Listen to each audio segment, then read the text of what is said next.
ఆదిలాబాద్ జిల్లా వ్యాప్తంగా fertiliser urea యాప్తో రైతులు నానా యాతన పడుతున్నారు. స్మార్ట్ ఫోన్లు లేక యూరియా బుకింగ్ కోసం కష్టాలు ఎదుర్కొంటున్నారు. ఇంత చేసినా షాపుల్లో స్టాక్ లేదని చెబుతున్నారని రైతులు వాపోతున్నారు. మరింత సమాచారం మా ప్రతినిధి రాజు అందిస్తారు.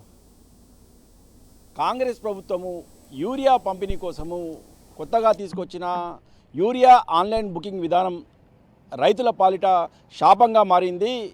అసలే రైతులు ఇటు పండించిన పంటను అమ్ముకోలేక ఇబ్బందులు ఎదుర్కొంటున్న పరిస్థితుల్లో సరికొత్తగా రబీలో పంటలు సాగు చేసే రైతులకు యూరియా పంపిణీ చేసే విధంలో మాత్రం ప్రభుత్వము కొత్తగా ఈ ఆన్లైన్ విధానం తీసుకురావడం పట్ల రైతులు తీవ్రంగా ఆగ్రహం వ్యక్తం చేస్తున్నారు.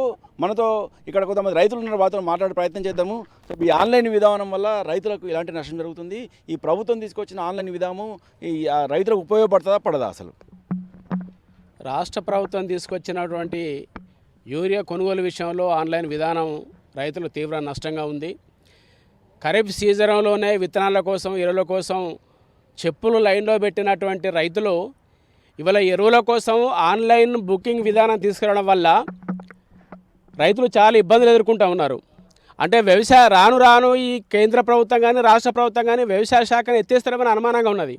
ఎందుకంటే వ్యవసాయ శాఖ పని ఏంటిది? ఒక రైతుకు ఎన్ని ఎకరాలు ఉన్నది, ఎన్ని ఎకరాలు సాగు చేస్తున్నాడు, ఆ రైతుకు ఎన్ని బస్తాలు యూరియా అవసరము అనేది వ్యవసాయ శాఖలు నిర్ధారణ చేస్తారు. ఆ నిర్ధారణ ప్రకారం ఇవ్వాల్సిన అవసరం ఉంది. కానీ ఇవాళ ఆన్లైన్ బుక్ చేసుకుంటే మరి ఎంత ఇస్తారట? ఎకరానికి రెండు బస్తాలు. 10 ఎకరాలు ఉన్న రైతు ఎన్నిసార్లు బుక్ చేసుకోవాలి, ఎన్నిసార్లు ఎక్కడికి వెళ్ళాలి? అంటే ఇదంతా ఇది దుర్మార్గమైనటువంటి చర్య.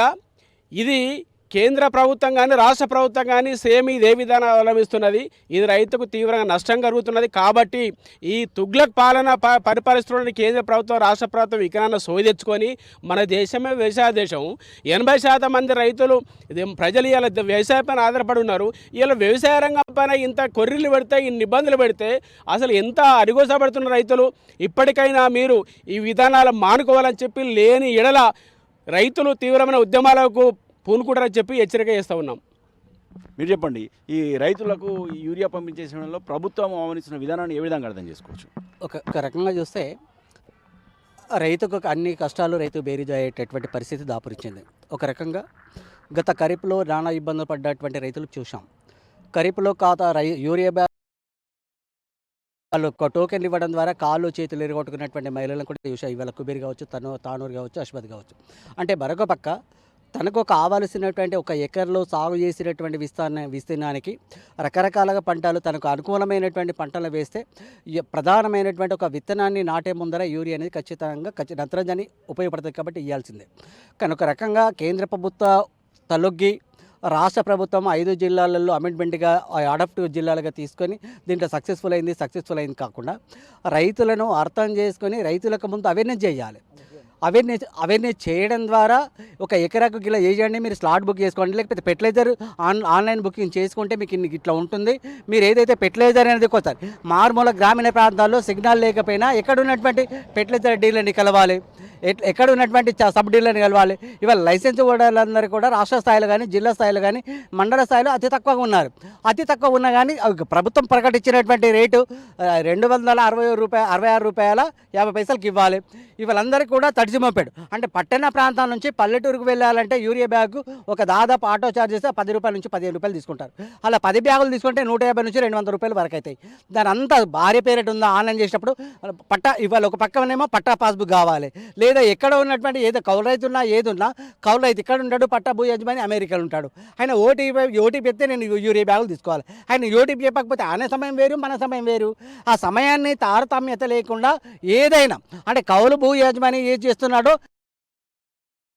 ఒక ఆధారంగానే పత్తి వేస్తే 3 ఎకరాలు 5 ఎకరాలు ఇస్తారా, లేదా సోయాబీన్ వేస్తే 3 ఎకరాలు 4 బ్యాగులు ఇస్తారా, లేదా ఇలా ఒకటి ఏంటంటే ప్రభుత్వం అనేది నిబంధన పెట్టేసి 5 బ్యాగులే ఇస్తాము లేదా మూడు బ్యాగులు ఒక పత్తికి దాదాపు 90 రోజులు 100 రోజులు పంట సాగు చేస్తే 3 బ్యాగులు ఎక్కడ సరిపోతుంది యూరియా అనేది? ఇది నిబంధనలు రైతులకి కొర్రీలు పెట్టి నానా ఇబ్బందులు పెట్టేటటువంటి దాపురిస్తుంది ఈ రాష్ట్ర ప్రభుత్వాలు. ఈ రాష్ట్ర ప్రభుత్వం నికనైనా రైతులను బాధని అర్థం చేసుకొని ఇవాళ ఒక పక్కనేమో పండించిన పంటలు కొనుగోలు చేయలేరు, మరొక పక్కనేమో యూరియా తంటల మీద రైతులేమో గగ్గోలు పడుతున్నటువంటి సందర్భాలు కనబడుతున్నాయి. మీరు ఈ యాప్ని కూడా ఎత్తివేయని ఎడల రైతులతోని రోడ్డు మీదకి వచ్చి తీవ్రమైనటువంటి ఉద్యమాలు చేస్తామని చెప్పేసి మేము ప్రభుత్వానికి హెచ్చరిక తెలియజేస్తున్నాం. Thank you. మీరు చెప్పండి, ఈ రైతులకు ఎలాంటి ఇబ్బందులు ఎదురవుతున్నాయి ఈ యాప్ వల్ల? ఇప్పుడు కొన్ని కొనుగోలు తీసుకొచ్చి ముందే మన రైతులు నష్టపోతున్నారు. ఆ యొక్క విధంగా చూస్తే ఏజెన్సీ ప్రాంతాలలో ఏజెన్సీ నితరులకు కొన్ని జగలలో పట్టాలు లేవు, లౌని పట్టాలు లేవు. ఆసుంటి రైతులు మరి ఎలా కొనుగోలు చేయాలి? ఈ యూరియా యాప్ని తీసుకొని వచ్చి వాళ్ళపైన ఆ భారాన్ని మోపుడు అంటే ఈ కార్పొరేట్ వ్యవస్థకే వాళ్ళు అనుకూలంగా పనిచేస్తున్నట్లే అర్థమవుతున్నది. అటు కేంద్ర ప్రభుత్వం కానీ ఇటు రాష్ట్ర ప్రభుత్వం కానీ ఇవి రైతుల కొరకు పని విధానాన్ని తీసుకొని వస్తలేవు. ఇవి గరీబు రైతుల పైన భారాన్ని మోపుతున్నదని నేను భావిస్తున్నాను. ఎందుకంటే నేను ప్రత్యేకంగా ఏజెన్సీ ప్రాంతంలో నివసిస్తే ఒక చిన్నసారి రైతుని నాకే ఇప్పుడు లావుని పట్టలేదు, నా ఏ అధికార పట్టలేదు. నేను భూమిని దున్నుకొని బతికేటోని, ఆ బతికేటోని దాని దగ్గర ఏడుకెళ్ళి పట్టాది వల్ల ఏడుకెళ్ళి ఆన్లైన్ చేసి నేను యూరియా తీసుకున్నట్టు పంట పండించాలి. మొత్తానికి ఈ ఆన్లైన్ యూరియా బుకింగ్ విధానం వల్ల ఎంతో నష్టపోతున్నామని ఇప్పటికైనా ప్రభుత్వము పునరాలోచించి ఈ ఆన్లైన్ బుకింగ్ విధానాన్ని వెంటనే రద్దు చేసి పాత విధానంలోనే రైతులకు యూరియా అందించే విధంగా ప్రభుత్వం చర్యలు చేపట్టాలని, లేని పక్షం మాత్రము రైతులంతా రోడ్డు మీదకి వచ్చేసి ఉద్యమ బాట పట్టి ప్రభుత్వం మెడలు వంచుతారని చెప్పి సందర్భంగా ఇక్కడ ఉన్న రైతులు ప్రభుత్వాన్ని హెచ్చరిస్తున్నారు.